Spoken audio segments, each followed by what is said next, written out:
Bismillahirrahmanirrahim. Objective 21. The wave form of SHM is simple harmonic motion में wave form किस तरह की होती है। स्टैंडिंग वेव होती है, स्क्वायर वेव होती है, साइन वेव होती है या नन ऑफ दिस। जैसे कि सोल्यूशन के अंदर एक वेव फॉर्म को रिप्रेजेंट किया गया है, ये वेव फॉर्म साइन वेव को रिप्रेजेंट करती है।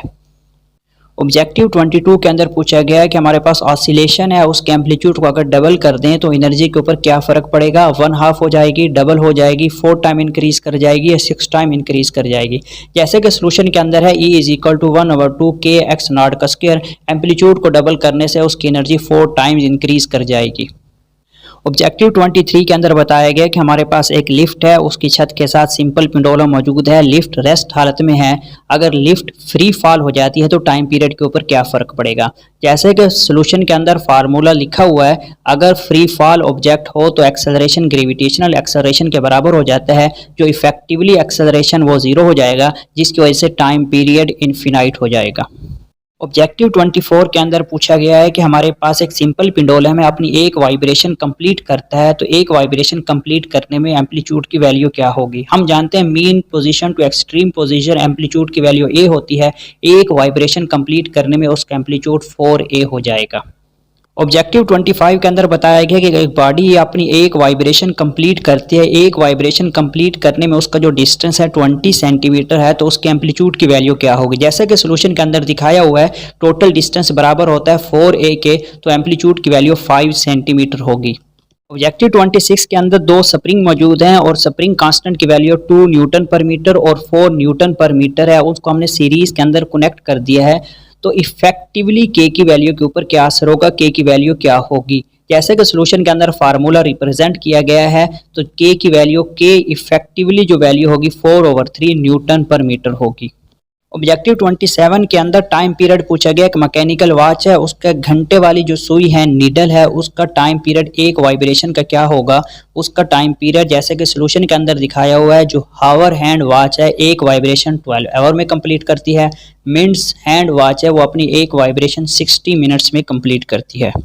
ऑब्जेक्टिव 28 के अंदर बताया गया कि हमारे पास एक सिंपल पेंडुलम है, उसको सी लेवल से 1 किलोमीटर डेप्थ यानी कि नीचे की तरफ लेके गए हैं, तो उसके टाइम पीरियड पे क्या फ़र्क पड़ेगा। जैसे कि हम जानते हैं, जैसे जैसे हम नीचे की तरफ जाएंगे जी की वैल्यू डिक्रीज़ करेगी, जी की वैल्यू डिक्रीज़ करने से टाइम पीरियड इंक्रीज़ करेगा। टाइम पीरियड जिस वक्त इंक्रीज़ करेगा, जो पेंडुलम की जो मोशन होगी वो स्लो होगी। Option A is correct answer.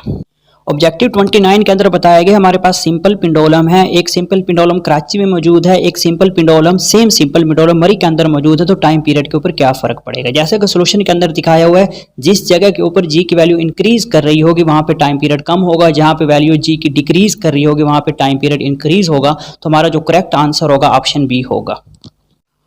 Objective 30 के अंदर ये बताया गया है कि हमारे पास एक सिंपल पेंडुलम है, आयरन बॉब है, उसको हम रिप्लेस कर देते हैं, चेंज कर देते हैं, लेकिन जो रिप्लेस होगी उसका सेम साइज होगा, लेकिन मास हम चेंज कर दें, डिफरेंट मास होगा, तो टाइम पीरियड के ऊपर क्या फ़र्क पड़ेगा। जैसे कि फार्मूला रिप्रेजेंट करता है T = 2πL/g।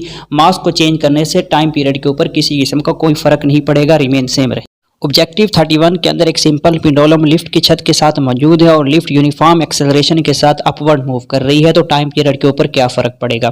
जैसे कि सोल्यूशन के अंदर दिखाया हो, जैसे लिफ्ट अपवर्ड मूव करेगी तो उसका इफेक्टिवली एक्सेलरेशन इंक्रीज करेगा, इफेक्टिवली एक्सेलरेशन इंक्रीज करने से टाइम पीरियड शॉर्टर हो जाएगा। ऑब्जेक्टिव 32 के अंदर एक सिंपल पेंडुलम ट्रेन की छत के साथ सस्पेंडेड है, लटका हुआ है, ट्रेन रेस्ट हालत में है, ट्रेन स्टार्ट करती है कांस्टेंट एक्सेलरेशन के साथ चलना, तो टाइम पीरियड के ऊपर क्या फ़र्क पड़ेगा। जैसे कि सोल्यूशन के अंदर दिखाया हुआ उसका इफेक्टिवली एक्सेलरेशन इंक्रीज कर जाएगा, इफेक्टिवली एक्सेलरेशन इंक्रीज करने से टाइम पीरियड डिक्रीज हो जाएगा। ऑब्जेक्टिव 33 के अंदर phase difference between 2 poles of the tuning fork, tuning fork के 2 सिरों के दरमियान फेज डिफरेंस क्या होगा। जिस वक्त वो वाइब्रेट करते हैं तो एंटी पैरेलल वाइब्रेट करते हैं, उनके दरमियान एंटी फेज होगा, यानी कि 180 डिग्री पाई रेडियन होगा। ऑब्जेक्टिव 34 के अंदर पोटेंशियल एनर्जी की वैल्यू 2.5 जूल है और जो डिस्प्लेसमेंट है वो हाफ है एम्पलीट्यूड का, जो टोटल एनर्जी क्या होगी। जैसा कि सोल्यूशन के अंदर दिखाया हो, पोटेंशियल एनर्जी = 1/2 kx का स्क्वायर।